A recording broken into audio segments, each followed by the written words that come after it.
So let's back here in the obviously our own.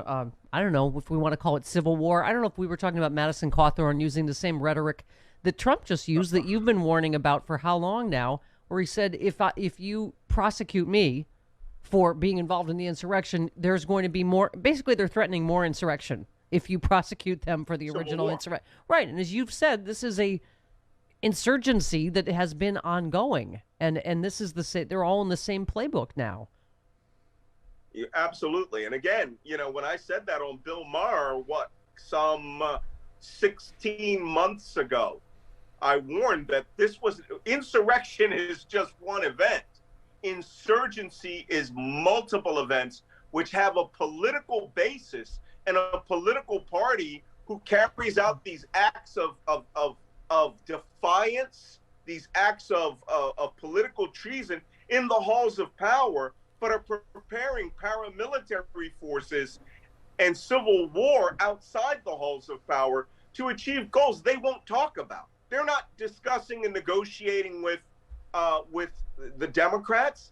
They're intending to take power. And if they do it through the 2022 election, the November election, which they've almost gerrymandered themselves to a majority, and right now, I say it every week, Democrats are the biggest problem here. The apathy that I hear and see from Democrats is staggering.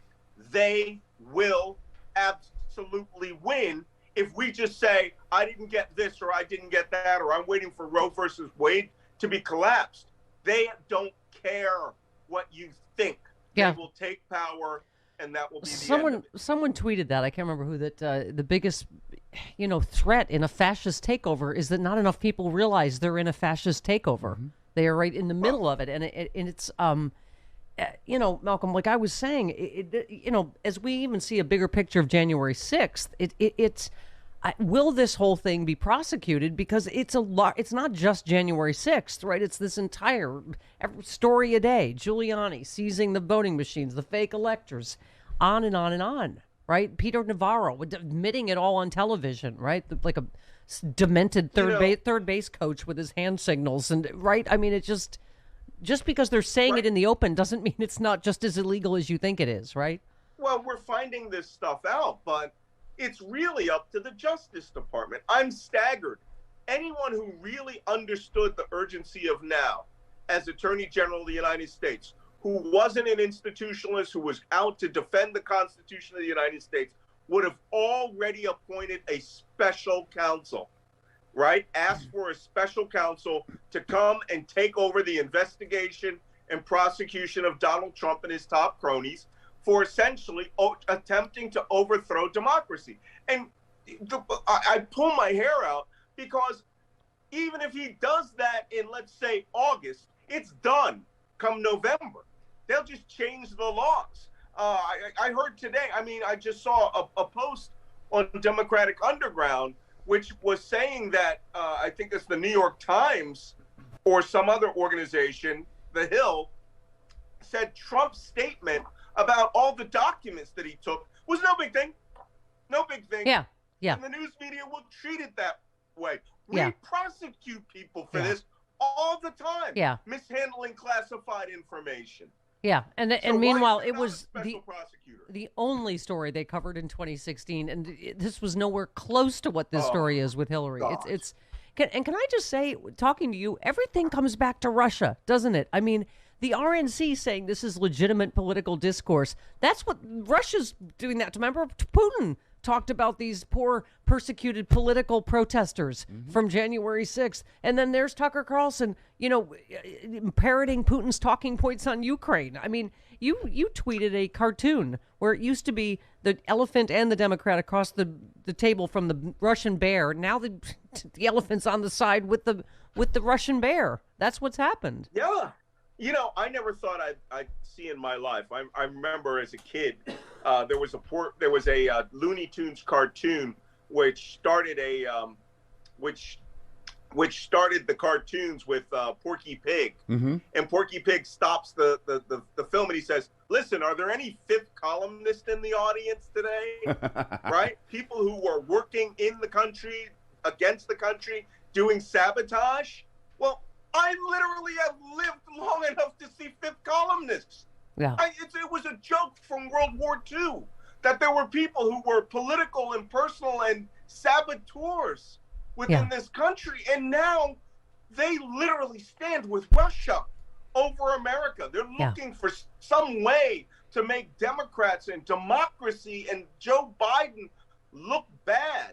Let me tell you something about touching back on Russia. I want to go back on there. We mentioned about U.S. reconnaissance. That day I was talking about Global Hawk. It's intensified tenfold. We have manned U.S. reconnaissance all around this country. Russia could start a fight with us by trying to shoot one of them down, because they're over Ukraine. I got Republicans right now that would rather side with Moscow. As U.S. soldiers, sailors, airmen, and Marines could come into harm's way trying to evacuate Americans, and the Republican Party doesn't care. They are the T-word party, right? We got to be in a shooting war for the Constitution to be actually a traitor.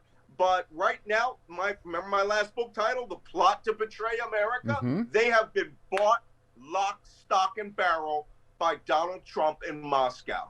Yeah. And Madison Cawthorn and what's her name, Queen Gazpacho, they're just a symptom of how you must hate America as it exists for a fantasy America in which Moscow, a dictator from the KGB, and Donald Trump are your two heroes. Malcolm, you're absolutely right. This version of the Republican Party, I say it all the time, is un-American. Look what's happening in Canada. This is some tiny, even the truckers union has said, we have nothing to do with this. We don't, it's not even 90% of Canadian truckers. But look at all our worst elements.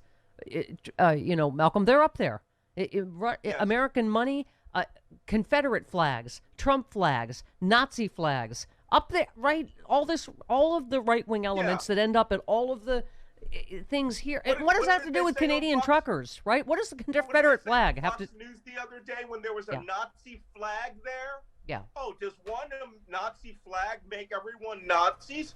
Yes! Yeah. If the Ku Klux Klan is there, you're aligned with the Klan. Yeah, you might be on the wrong side of whatever the issue is when Nazi flags and Confederate flags feel comfortable showing up at your cause, quote unquote. What does Chris Rock say?